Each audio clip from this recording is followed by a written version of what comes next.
অর্থ বিভাগের কর্মকর্তাদের বরাতে জানা গেছে, আগামী 2025-26 অর্থবছর থেকে সর্বোচ্চ 20% পর্যন্ত মহার্ঘ ভাতা চালুর চিন্তা করছে সরকার। এই ভাতার চূড়ান্ত হার নির্ধারণে 20 মে অর্থ উপদেষ্টা সালেহ উদ্দিন আহমেদের সভাপতিত্বে একটি বৈঠক হবে। কর্মকর্তারা গণমাধ্যমকে জানিয়েছেন, নতুন অর্থবছরের বাজেটে এই ভাতার জন্য বরাদ্দ রাখা হবে বলে আশা করা হচ্ছে।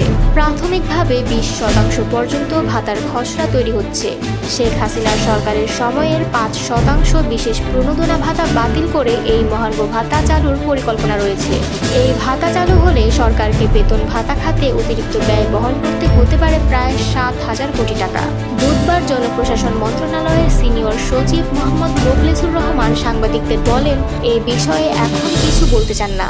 তবে অর্থ উপদেষ্টার নেতৃত্বে আসন্ন বৈঠকে তিনি জনপ্রশাসন সংক্রান্ত কমিটির প্রধান হিসেবে উপস্থিত থাকবেন।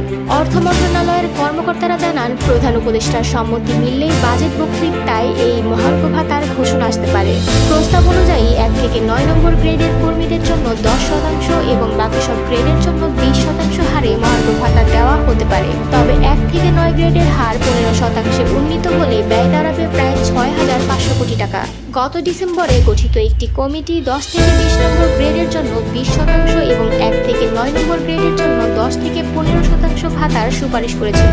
সেই কমিটি একাধিক বৈঠক করে, যেখানে চলতি বছরের জানুয়ারি থেকেই ভাতা কার্যকর করার প্রস্তাব আসে। তবে আর্থিক সীমাবদ্ধতার কারণে সেই সিদ্ধান্ত বাস্তবায়ন হয়নি।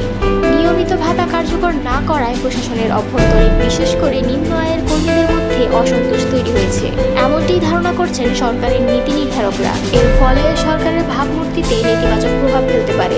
এ কারণে সরকার মহার্ঘ ভাতা বা অন্য কোনো উপায়ে আসন্ন বাজেটে সরকারি কর্মচারীদের বেতন ও ভাতা বাড়ানোর চিন্তা করছে বলে জানা গেছে।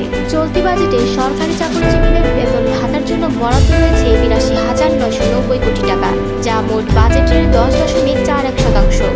2025-26 অর্থবছরে এই খাতের বরাদ্দ 89,500 কোটি টাকা ছাড়িয়ে যেতে পারে। তবে মহার্ঘ ভাতা যোগ হলে ব্যয় 97,000 কোটির কাছাকাছি পৌঁছাতে পারে। প্রসঙ্গত, 2015 সালে কার্যকর হওয়া 8ম বেতন কাঠামো অনুযায়ী প্রতি বছর 5% হারে বেতন বাড়ানো হবে, এমন নীতিমালা চালু আছে। তবে মুদ্রাস্ফীতি 5% ছাড়িয়ে গেলে বাড়তি সমন্বয়ের কথাও বলা হয়েছিল। আর নির্বাচনের আগেই তৎকালীন প্রধানমন্ত্রী শেখ হাসিনা সরকারি চাকরিজীবীদের সন্তুষ্ট করতে 5% বার্ষিক বর্ধিতির পাশাপাশি অতিরিক্ত 5% প্রণোদনা দেওয়ার ঘোষণা দিয়েছিলেন।